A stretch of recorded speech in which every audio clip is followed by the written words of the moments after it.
Onigashima, un arc qui marque le début de la fin de One Piece, là où les protagonistes se sont frottés aux équipages pirates les plus puissants au monde et ont triomphé. De facto, ils ont prouvé ici leur supériorité, l'accomplissement de leur entraînement. Tout ceci fait d'Onigashima un arc très important, mais il ne reste pas moins le pire arc.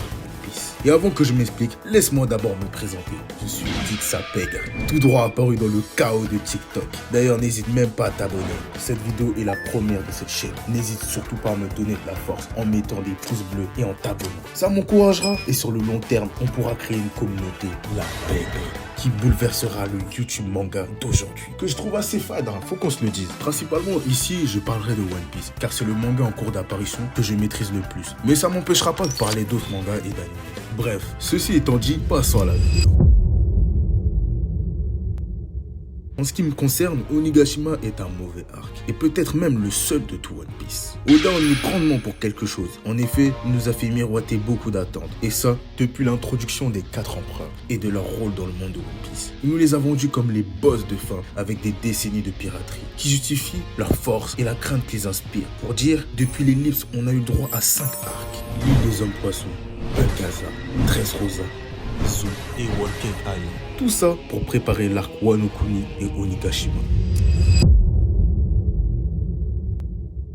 On nous a présenté Kaido comme un être invincible, cherchant même à mourir. Son entrée était iconique, un humain qui tombe d'une île céleste. C'est une dinguerie ça. Oda réfléchissait sérieusement à la manière dont Kaido serait vaincu. Il ne voulait pas que sa défaite soit causée par un coup de poing plus puissant. Mais attendez, c'est bien ce que je pensais. Il nous a menti. Kaido, que tout le monde craint sur toutes les mers de Grand Line, a été pull-up de la même manière que tous les autres antagonistes au final. Il aurait pu nous faire un 2v1 final, Luffy Zoro vs Kaido, à la Natsugajil vs Luxus, pour nous montrer la dangerosité du personnage. Tout comme il a fait avec Shebeck, où il a fallu dur et garde pour le vaincre, sachant que seuls Zoro et Luffy étaient aptes à faire des vrais dégâts sur Kaido, dû à leur maîtrise du Ryo et leur fort potentiel lié à leur haki des rois. Aujourd'hui, Wano est un échec pour le développement des Mugiwara, à commencer par Zoro. C'était une opportunité en or d'en savoir plus sur les origines de Zoro, avec la ressemblance physique qu'il a avec Ryuma et le daimyo Shimotsuki ou Shimaru. Depuis sa rencontre avec Ryuma, une intrigue semblait se dessiner. Zoro montrait de l'intérêt envers le pays des rois, lorsque Brook a fait mention du pays. Mais non. Au lieu de creuser dans son lien potentiel avec Ryuma et le clan Shimotsuki, il a préféré nous dévoiler son arbre généalogique dans un SBS. Un SBS. Plus de ça, on apprend qu'il a bel et bien des liens de parenté avec le clan Shimotsuki. De plus, des personnages comme Usopp n'ont pas eu l'occasion de briller dans des combats depuis des années. La dernière fois qu'il a combattu, c'était sur l'île des hommes poissons. Un arc datant de 2011, il me semble, soit 13 ans, qu'il n'a pas réellement combattu. Ce qui est regrettable pour le développement global de l'équipage.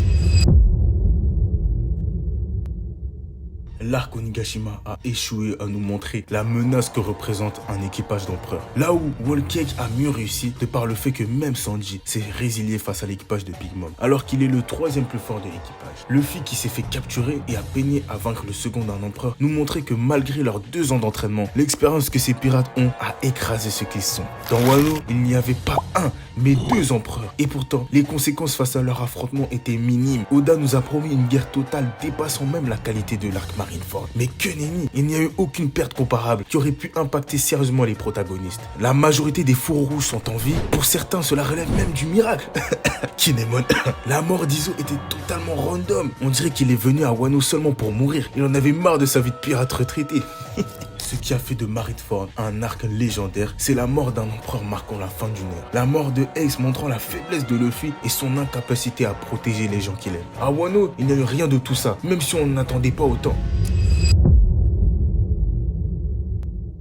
Les combats dans l'arc Onigashima ont soulevé des questions sur la cohérence de la puissance des personnages. Comment tu m'expliques que tous les Tobiropo, qui sont, pour rappel, des ex-capitaines pirates de renom, maîtrisant tous les 2 formes du haki, aient été vaincus par des personnages comme Franky et Nami, qui ne possèdent aucune forme de haki. De même, la entre-guillemets victoire de Kid Elo face à Big Mom, et oui, je précise bien entre guillemets, tout est expliqué rapidement dans ma vidéo TikTok, alors qu'ils ne maîtrisent aucune forme avancée de haki. L'on ne possède même pas de haki des rois et qu'il n'est même pas conscient de l'avoir à ce stade. S'il suffisait d'éveiller son fruit pour vaincre un empereur, alors même Doflamingo pourrait battre Big Mom. Pourtant, Kaido nous a bien spécifié que le Haki faisait tout. Oda aurait encore menti. Ces incohérences remettent en question la crédibilité de la puissance des personnages dans cet arc. En conclusion, l'arc Wano dans One Piece a suscité des réactions mitigées parmi les fans et plusieurs points de déception ont été soulevés. De la défaite de Kaido à la faible implication des autres membres de l'équipage de Luffy, en passant par les incohérences de puissance dans les combats à Onigashima. De nombreux aspects de l'arc n'ont pas répondu aux attentes des fans. Malgré cela, One Piece reste une œuvre riche et complexe, avec des personnages et des intrigues profondes qui continuent de captiver un large public. Les déceptions de l'arc Wano ne doivent pas obscurcir l'ensemble de l'œuvre, mais plutôt servir de point de discussion pour les fans passionnés et les critiques constructives. Le nouvel arc d'Egghead nous satisfait déjà tous de par ses enjeux hors du commun. Oda s'est bien rattrapé, en espérant que ça continue. En attendant, si t'as aimé la vidéo, n'hésite pas à lâcher un like, à commenter si t'es pas d'accord avec moi et à t'abonner à ce compte YouTube. Si ton kiff c'est One Piece et les mangas en général, t'as trouvé la bonne place. C'était Dixapeg